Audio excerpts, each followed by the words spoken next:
nabangko sa Pinas. Star player sa Korea. Yan ng basketball player na si Renz Abando. Siya ay namayagpag at tinitilian ng mga Koreana dahil sa kanyang galing sa basketball. Pero maraming Pinoy nagulat kung ba't pa kailangan sa Korea siya mapansin at hindi sa Pinas. Nung isang araw lang ay nag-champion ang anyang team ni Renz Abando sa Korean Basketball League. Mukhang maganda ang buhay ngayon ni Renz at malaki pa ang sahod sa Korea kumpara sa Pinas. Umaabot sa almost 10 million pesos sa isang taon ang sahod ni Renz Abando.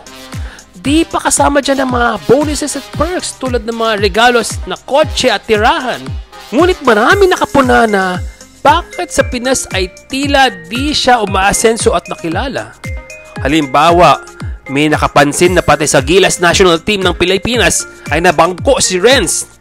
Di lang si Renz Abando ang nakakaranas ng ganyang sitwasyon na hirap makilala sa Pinas.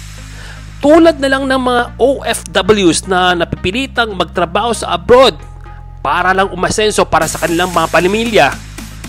Kaya't maraming ang nakaka-relate sa sitwasyon na ito na gusto sundan ang kanyang kwento. Si Renz Joseph Mamuyak Abando ay ipinanganak noong March 11, 1998. Siya ay tubong La Union. Nagsimula siya maglaro sa kanilang lugar at nakuha sa Philippine College of Science and Technology.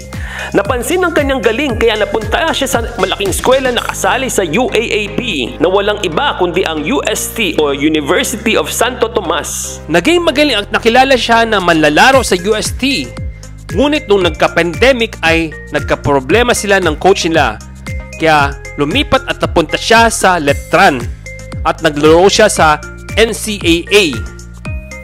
Dahil rin sa husay ni Abando ay nag-champion ang Letran Knights sa NCAA noong 2022. Dahil naman dyan, napansin ito ng mga scouts ng Korean Basketball League na nanonood ng mga talento sa labas ng bansa nila.